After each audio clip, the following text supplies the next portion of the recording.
Hello friends, welcome to the Civil Lab. In this video, we are going to see the design and detailing of a corbel. So the first question is, what is a corbel? So it is a short, deep and cantilever RCC bracket that transfer its load to the support by strut and tie action is called corbel. So what is strut and tie? The strut will act as a compression member. Suppose this here our load P is coming, okay, and because of this load one crack will develop, and here we will see strut action, that is compression, and above we will see tension. We can also understand by saying this, एक cantilever beam है जो loaded है, अब ये deflect ऐसे करेगा. This will the deflection diagram. In this phase we will do tension and here compression. We can also see its, तो यहाँ पर reinforcement कहाँ पे आएगा, ऊपर पे. This will be the tension reinforcement and here compression, and this is what a corbel is. A tie and a strut action must be there.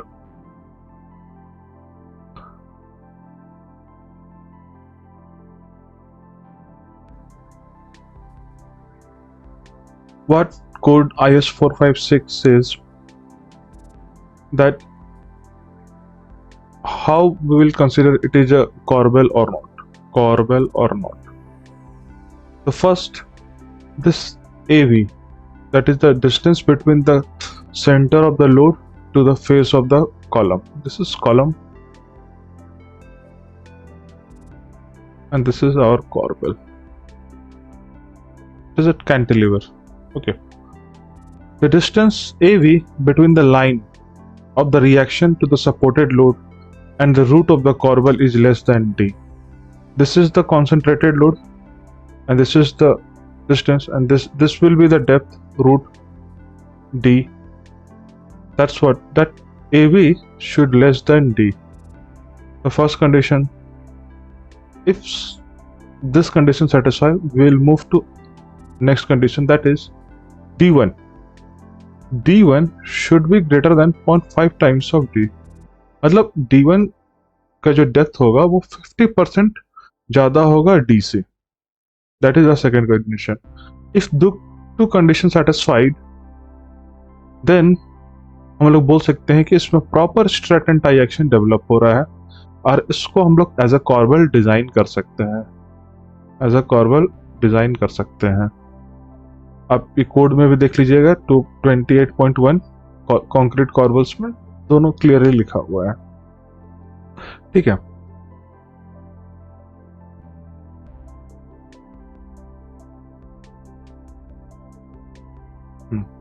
Now let's understand some terminologies.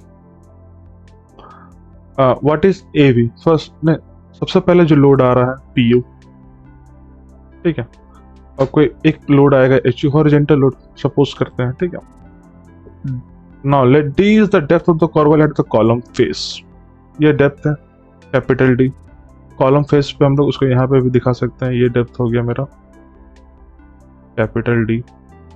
D is the effective depth of the corbel at the face of the column. Effective depth क्या होता है हमारा? Effective depth जैसे मान लीजिए ये हो गया हमारा reinforcement, ये clear cover CC. Effective depth ये हो जाएगा हमारा, मतलब सेंट्रोइड ऑफ द रेनफोर्समेंट से बॉटम द कंप्रेशन फाइबर तक का जो डिस्टेंस हुआ उसको इफेक्टिव डेप्थ बोलेंगे. इस केस में हमारा इफेक्टिव डेप्थ ये हो जाएगा, this will be my effective depth. Okay. D1 is the effective depth of the corbel at outer edge. ये एरो गलत दिया हुआ, ये D1 हो जाएगा. ये सेंट्रोइड रेनफोर्समेंट से आउटर एज तक. B is the width of the corbel. ये width हो जाएगा हमारा.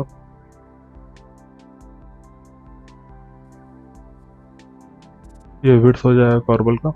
And A V is the distance of concentrated load from the support. ये ए वी क्या बोल रहा है कि ये डिस्टेंस है, ये मेरा फेस ऑफ द कॉलम है उससे, और कॉन्सेंट्रेटेड लोड का जो डिस्टेंस है इसको एवी बोला जा रहा है, दैट इज एवी। इसको हम लोग कॉल्ड एज शेयर स्पैन, ये इसको हम लोग बोलते हैं share span. This is called share span. यहाँ तक क्लियर है आप सभी को? आगे हम लोग प्रोसीड करते हैं।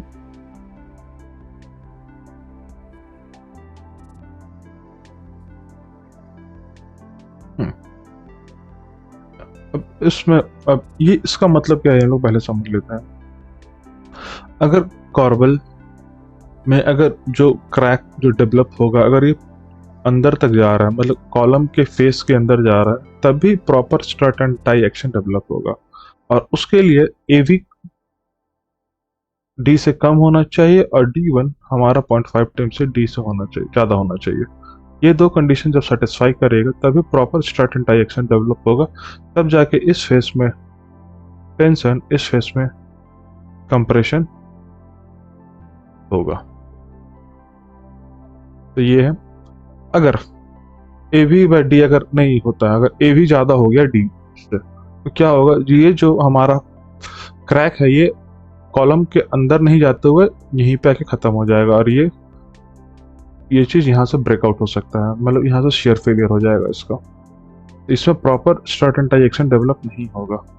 इसलिए हमेशा इस कंडीशंस को सेटिस्फाई करवाएंगे तब जाके हम लोग कॉर्बल डिज़ाइन कर सकते हैं।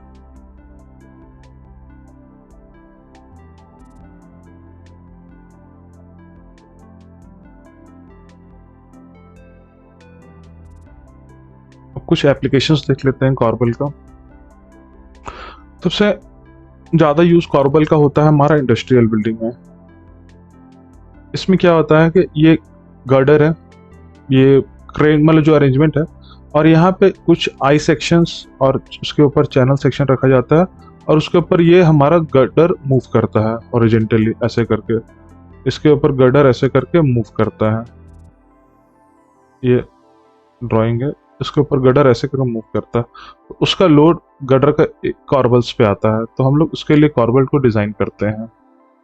दूसरा, अगर आप लोग ब्रिज देखे होंगे तो ब्रिज का अगर मैं एक शेप बनाऊं, ये मान लीजिए ये अबटमेंट है, ठीक है, और ब्रिज के पीछे एक ऐसे करके अप्रोच स्लैब आता है, ये अप्रोच स्लैब है मेरा, दिस इज अप्रोच स्लैब, और ये हमारा, इसको ऐसे तो ब्रैकेट बोलते हैं या फिर कॉर्बल, और यहाँ पे हमारा बियरिंग और गर्डर आ गया। तो इसके लिए हम लोग डिज़ाइन करते हैं, ये देखिएगा आप, डर्ट वॉल विथ, इसको डर्ट वॉल बोला जाता है, ये डर्ट वॉल हो गया, dirt wall with approach slab. तो ये देखिए यहाँ पे ये हमारा कॉर्बल है और ये हमारा अप्रोच स्लैब, और इस साइड में हमारा गर्डर होगा। ये दूसरा एप्लीकेशन। तीसरा, ब्रिज पेयर, जो छोटे छोटे पेयर होते हैं, देखिएगा आप यहाँ पे, इसको अगर मैं करूँ, ये as it is as a corbel design होता है। ये पूरा ब्रिज हो गया, मतलब एज अ रेक्टेंगुलर कॉलम, और इतना पोर्शन को हम लोग ऐसे कॉर्बल डिज़ाइन करते हैं, मतलब कुछ ये ऐसे करके दिखेगा।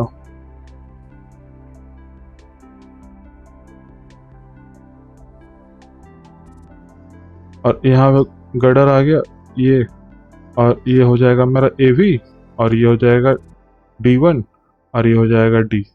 इसी चीज़ को हम लोग को सेटिस्फाई करवाना होता है, और ये होता है हमारा pier shaft. Pier shaft, okay, thank you guys.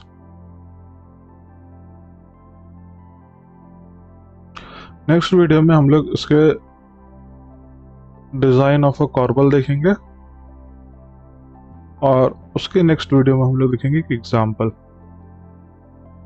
तो कॉर्बल का ये जो वीडियो है ये 3 पार्ट में होगा। पहले पार्ट में हमने अभी जाना कॉर्बल के क्या क्राइटेरिया है, किसे कॉर्बल कह सकते हैं। दूसरे पार्ट में हम डिज़ाइन ऑफ द कॉर्बल देखेंगे, और तीसरे पार्ट में हम लोग एक एग्जाम्पल से कॉर्बल के सॉल्व करेंगे। और इसी एग्जांपल में हम लोग रेनफोर्समेंट डिटेलिंग देख लेंगे। थैंक यू गाइस, मिलते हैं नेक्स्ट वीडियो में।